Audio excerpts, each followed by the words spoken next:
Let me invite the next few panelists.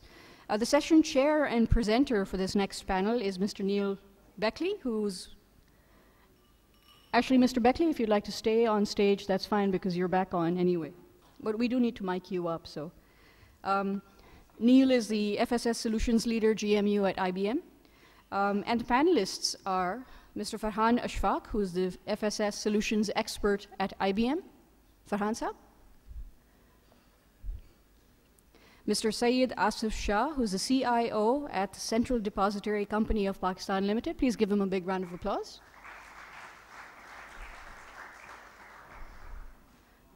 Mr. Jawwad Farid, who's the CEO of Alchemy Technologies, also representing Pasha. And he's making a long walk from the back.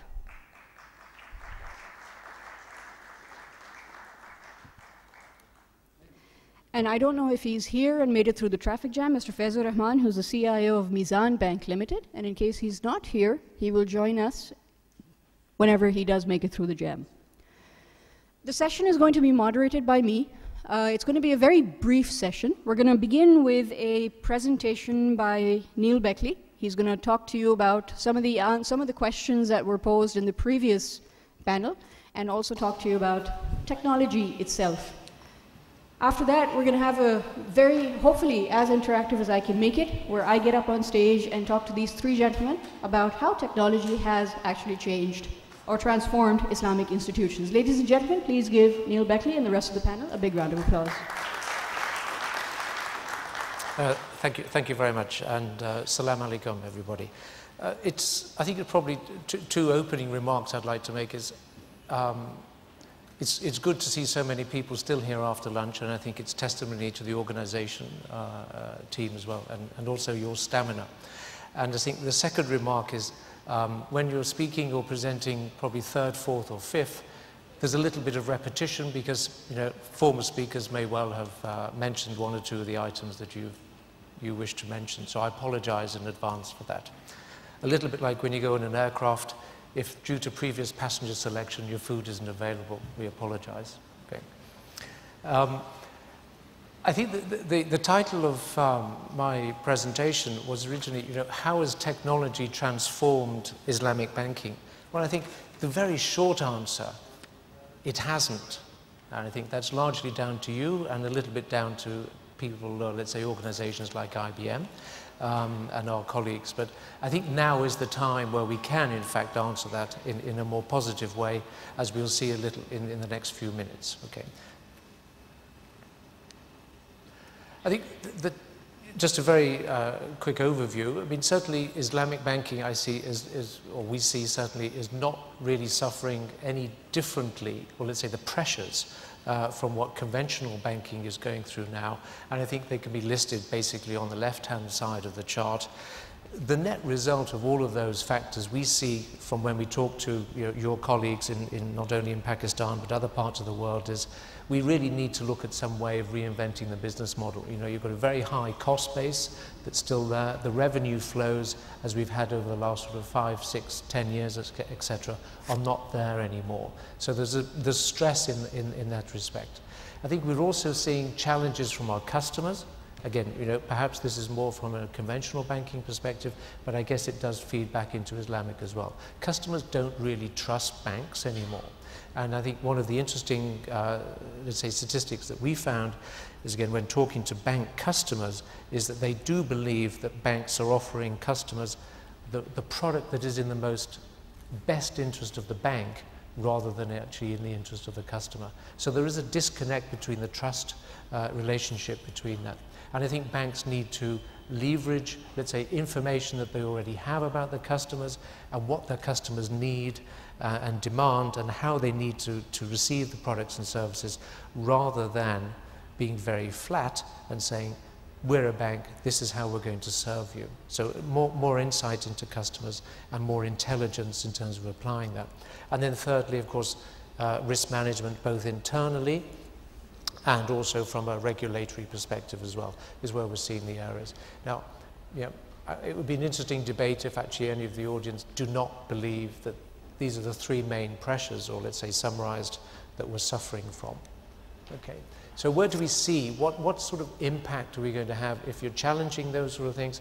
And certainly what we see, bit on the left-hand side, top left, product innovation. I think the topic of our discussion a little bit earlier. Again, within Islamic banking, personally, I have it'd be interesting to discuss that in more detail, why you're suffering, let's say, pressures to innovate when in fact your market share is growing enormously and you're not actually having to do a lot about it. You're just having to service those customers that are coming knocking on your door. Conventional banking doesn't have that, let's say, that luxury. We're certainly seeing on the top right-hand side, I said top left, I said, let's say, being more collaborative with suppliers. So see a lot more processing, let's say outsourced processing, and being, let's say, letting banks focus on what they can do best rather than the mundane jobs, pass them out to other people. As we come down on the right-hand side in terms of the clock, architectural simplification. I think we'll have a little discussion about that in the next couple of minutes, but certainly streamlining and making your processes and your operations more lean, so more effective, and taking out some cost, but most importantly, simplifying them. I appreciate the documentation-centric nature of Islamic banking is more difficult. However, there are measures that can be taken, leveraged from a technology perspective. And certainly financial reporting, risk management, being in control of the information in a real-time basis, of exactly knowing where the bank is and what your customers want is very important in that. And also, not so much on on the Islamic banking side, but certainly we're also seeing payment rationalization and simplification as key drivers as well. Okay, so in particular, I think probably a number of these key milestones have probably already been addressed by my previous speakers, but in fact, it's a bit of a contentious statement on the bottom there, but we are seeing a convergence really between conventional banking and Islamic banking with the Islamic flavor and the Islamic edge, let's say, and customer appeal and Sharia compliance, of course, being wrapped or let's say embedded in each of these products. But very much I see, or we certainly see, that the products that are coming to the market are Islamic versions largely of products that are out there in the conventional market. That's our statement there. I think certainly the growth is without doubt. I mean, this was taken from PwC, IBM and McKinsey's, where we see the growth in Islamic banking. This was let's say, the Arab Spring. So certainly, again, globally, or let's say regionally at least, there's more and more people coming, looking for Islamic products. And I think so, again, question mark over the need to innovate. The market is definitely there. What's happening in the market? And I guess, it'll start to happen in Pakistan as well. I mean, in terms of the multinational banks, which we see on the left-hand side, they're starting to be a little bit more aggressive. I mean, they started sort of 10 years ago opening up Islamic windows or specialist units for niche picking and niche players. Gradually, we're now seeing that commitment dropping down from the ad hoc into now, HSBC, although that was 10 years ago, introduced that, 100% Islamic subsidiary. So again, as local providers and regional providers, I think the focus on, customer service and giving customers what they want in the way they want it and at the most efficient and most effective pricing has to be the edge that you, as let's say, to compete with the internationals. But it's certainly a market that you're not going to share on your own, and there are more and more competitors coming in there. I think we could all go through, I think we've had some of these things before, in terms of the comparisons between the banks. I mean, certainly the conventional banks have had, a torrid time, let's say, maybe self-deservedly over the last sort of 3 or 4 years. But when we look at the underlying asset values around the world, then certainly Islamic banks can't, let's say, rest on their laurels and actually think they're going to be, immune from any type of risk that's particularly coming from the Gulf market, which I've known for the last 15 years.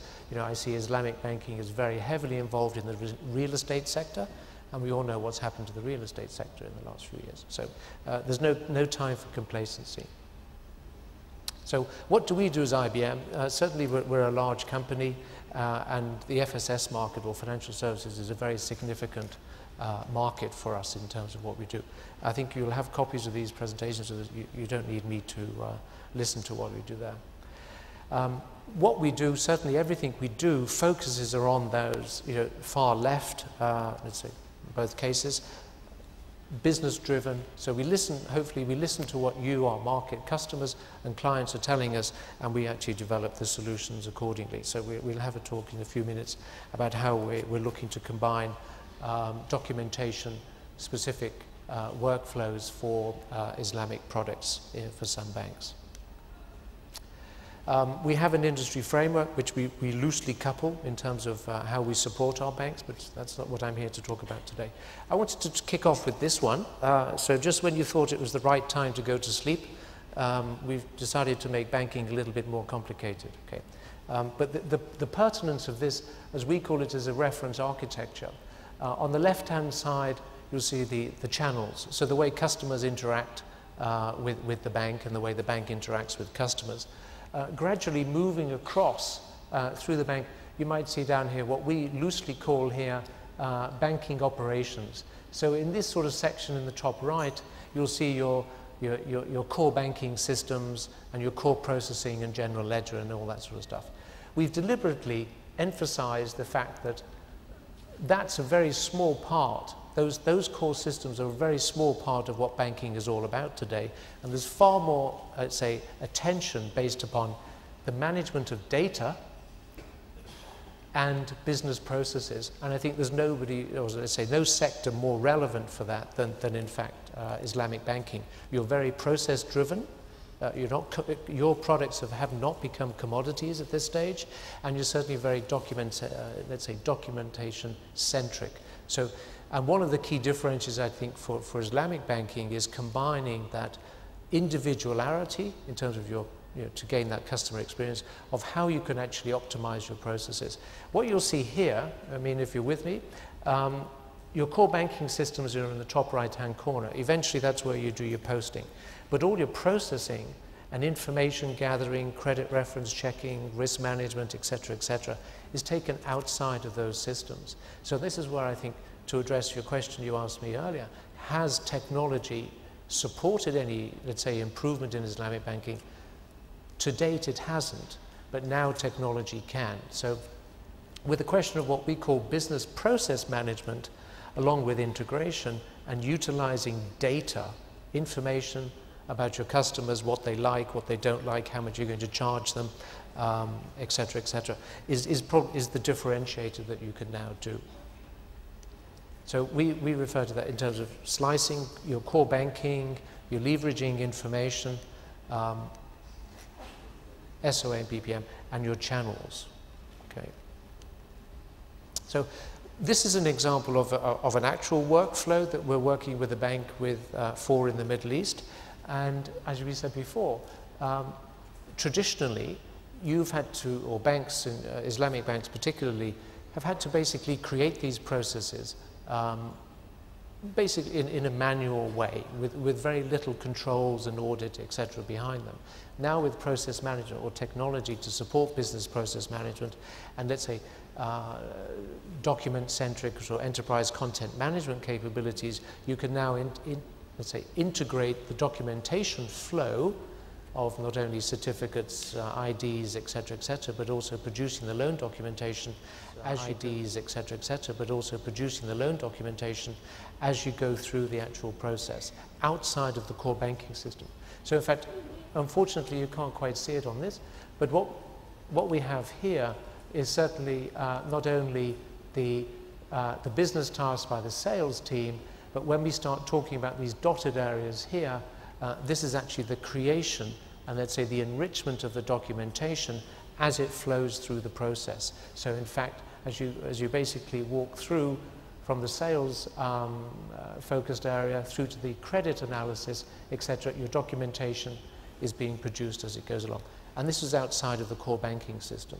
So I think, again, back to your point, we are now working with banks and due to technology where in fact we can leverage and help you optimize a lot of your process-centric and human process-centric, and take away some of that mystique that there might be behind, or challenges that you get.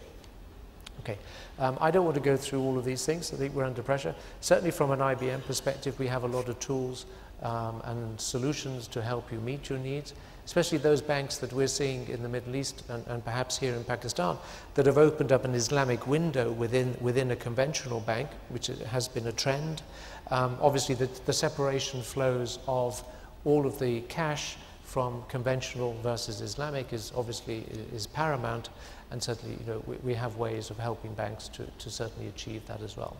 Okay, so I think at that point I just want to I'll leave that one up there, if I may, in terms of what we specifically are doing around Islamic banking, and stop now for the panel. Okay. I'll take this. Is the mic working? Yes, it is. So much for technology. Thank you very much. The conductor of the train is always the last one on board. We need to give Neil Beckley a very big round of applause for his presentation. So it's about 4:15, and I promised that we would finish up 4:30 just so that we could actually talk about these things during the tea break. So we'll stick to that.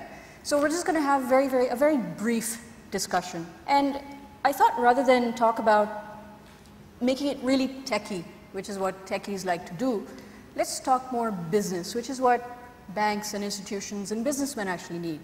So I was just wondering if I could keep the question, pose the question out to the panel. Let's talk pain points.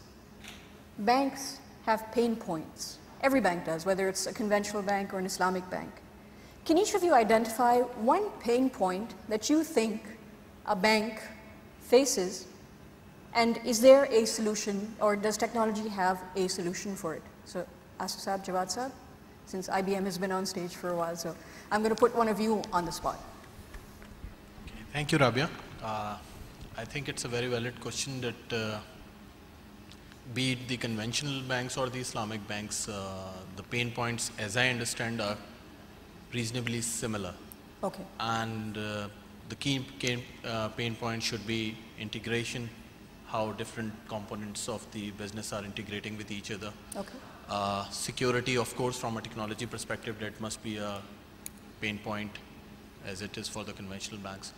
And then the basic thing from a business perspective would be the accessibility or the efficiency of the solution itself, how it is accessible to the clients, which we are trying to not only convince by their faith, but also by a reasonable product and easily available product, so that they can choose between the conventional and this kind of a product. Even though we envision this this title of the panel, this theme of the panel to be how technology has transformed Islamic institutions, is it fair enough to say that technology has not transformed Islamic institutions, but has transformed all kinds of institutions? Jawwad sir?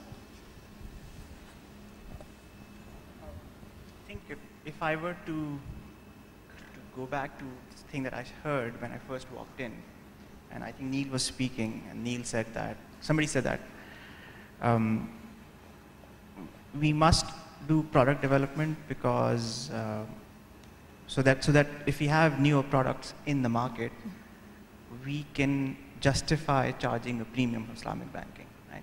Okay.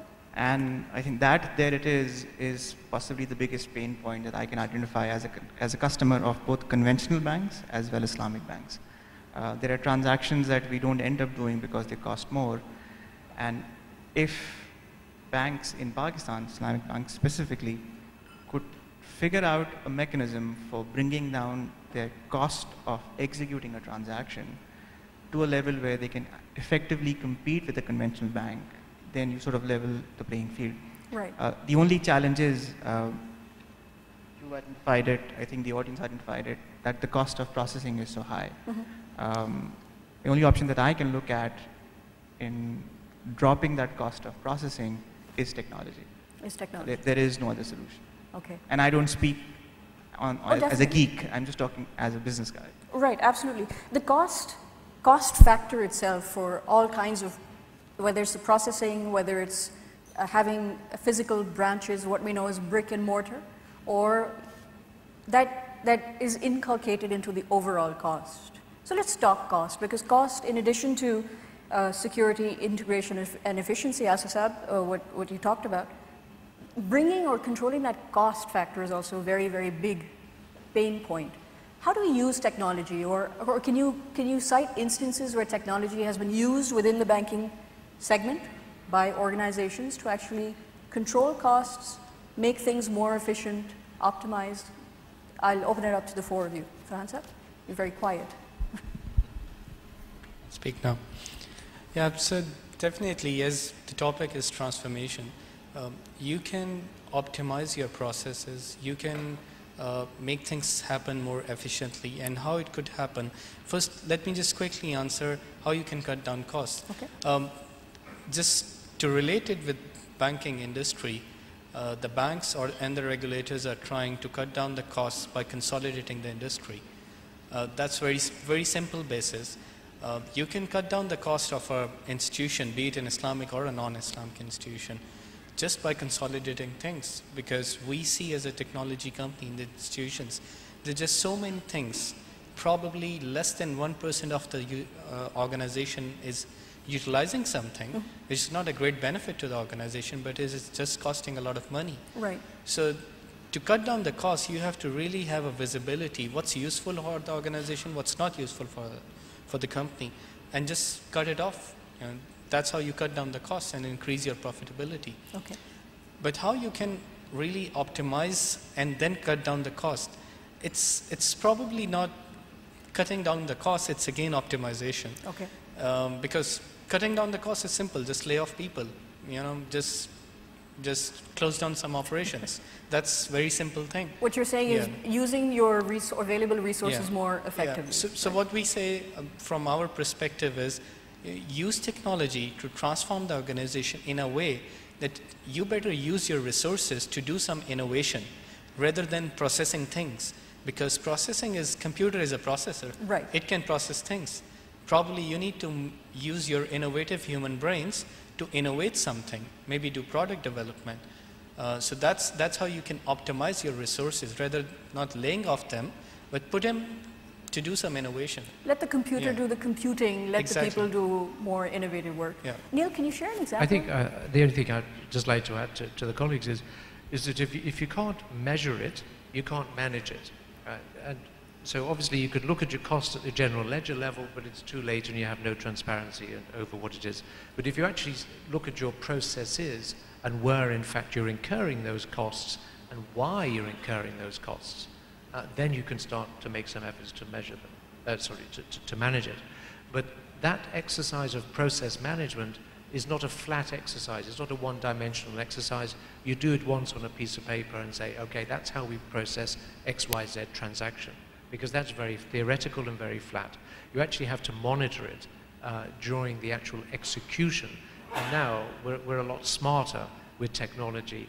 The BPM, as we call it, is very much, the B is the key. It's the business process management. It's not IT. Right. It's not technology. It's IT tool, but it's basically supporting the business process and the management of that process in terms of visibility, in terms of who's doing what, when are they doing it, or more importantly, as one of my let's say clients says, I want to see who isn't doing what they should be doing. Right. And that's the value of BPM. Forget the integration and technology is great as well, but the management tool is the most important. Jawwad, you have the mic in your hand. I think there is another dimension to this entire conversation, right. Which is volume or scale.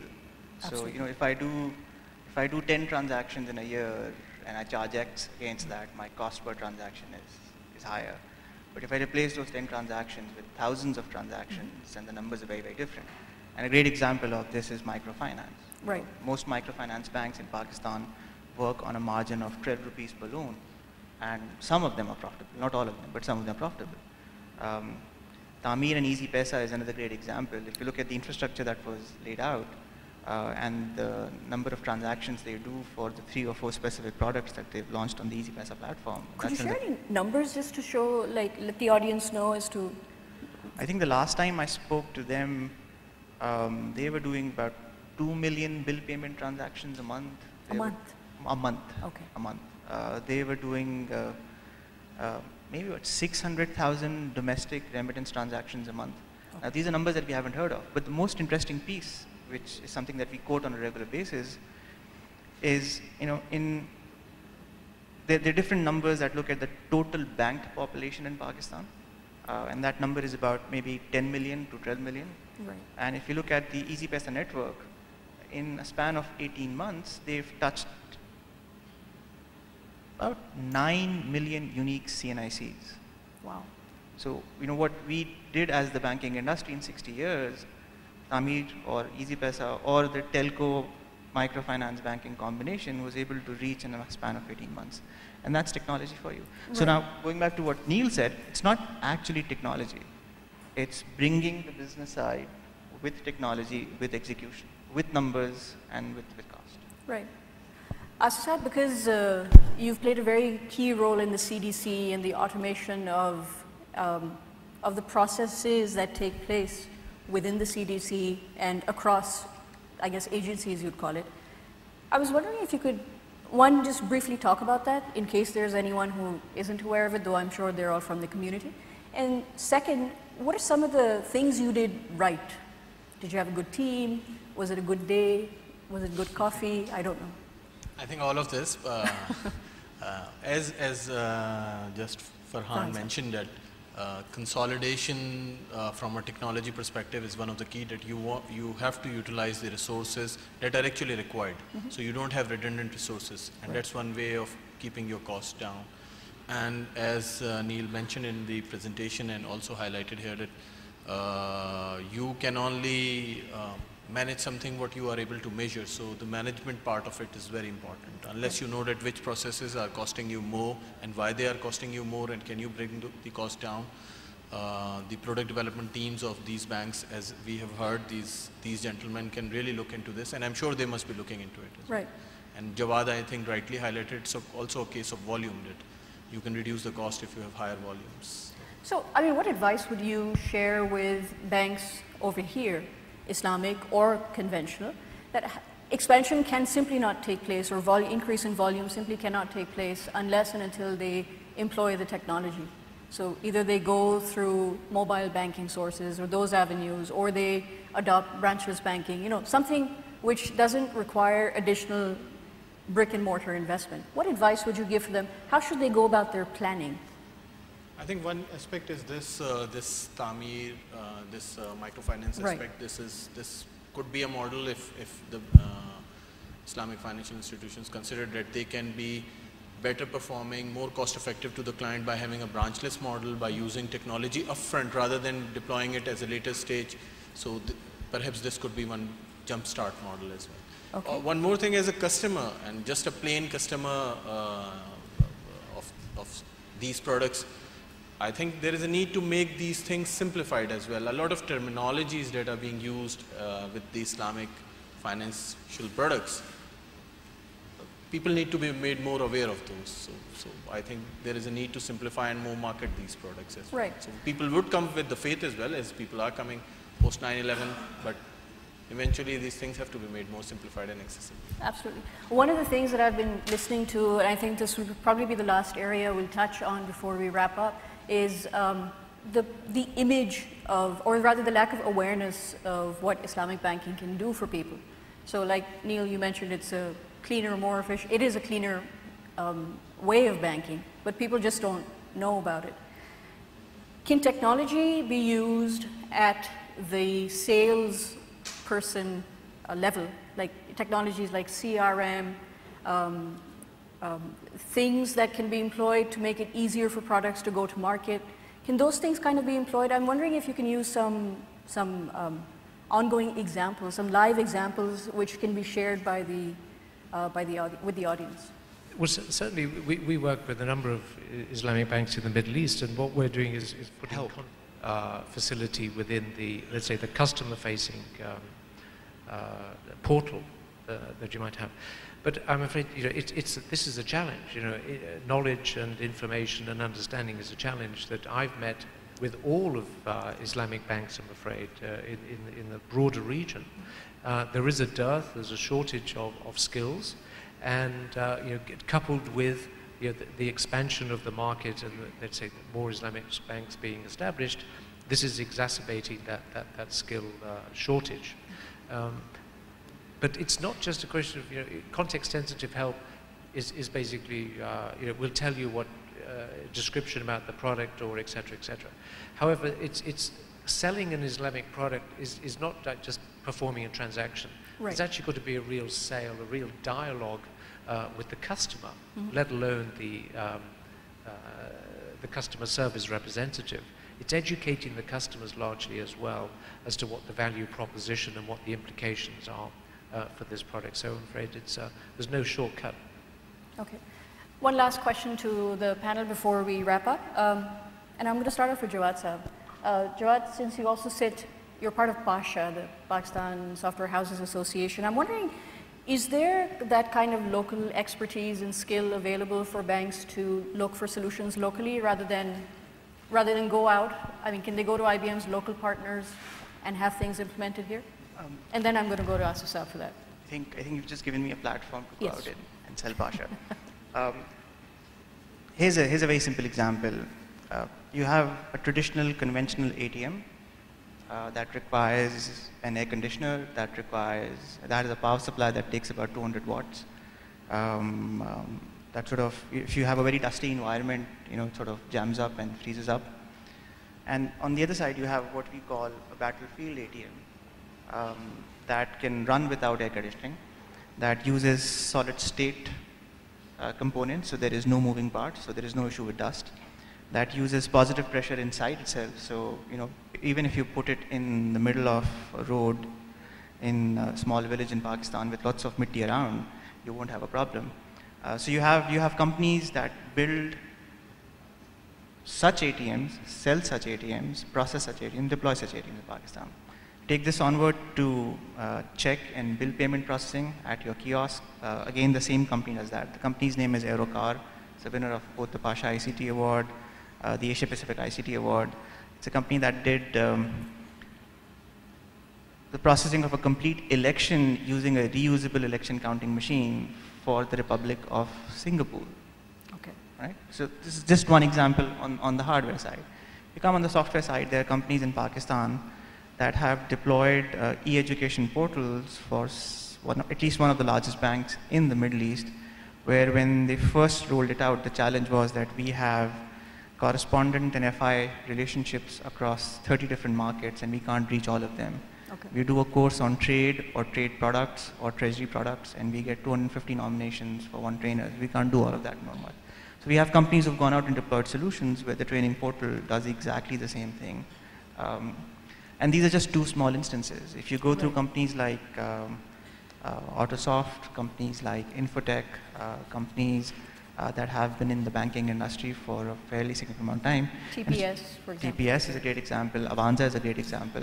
These are all players who've gone out and created technology solutions that we did not think were possible in Pakistan. Right.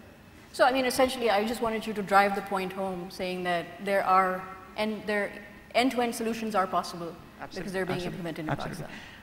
I judge for the Asia Pacific ICT Awards. In fact, I've been judging for the last 5 or 6 years. And if I look at, so TPS is a winner at the Asia Pacific ICT Awards, Avanza is a winner at the Asia Pacific ICT Awards. So that basically indicates that you have companies that can stand up on their own in international markets. And it's not just awards. If you look at their customer profile, their presence, they're not just in Pakistan. Right. They have presence outside Pakistan. Right. Absolutely. Farhan? I just wanted to go back to your first question where you asked what's the biggest challenge for the banks, right. Islamic banks. We feel in our phenomena, I just thought that it's very important, worth mentioning, so I got back to the first question.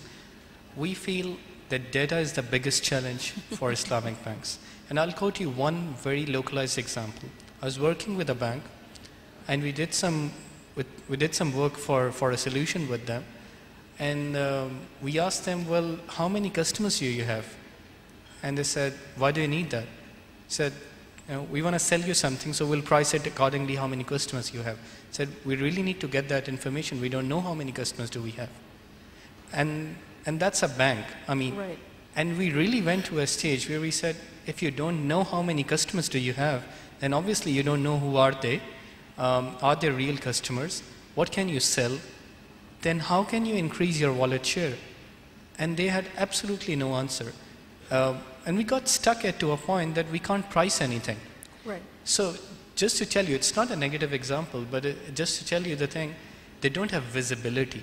If they have visibility, they can start doing something. But if we don't develop a framework starting now to develop a visibility and customer centricity, we can't sell them anything after 5 years.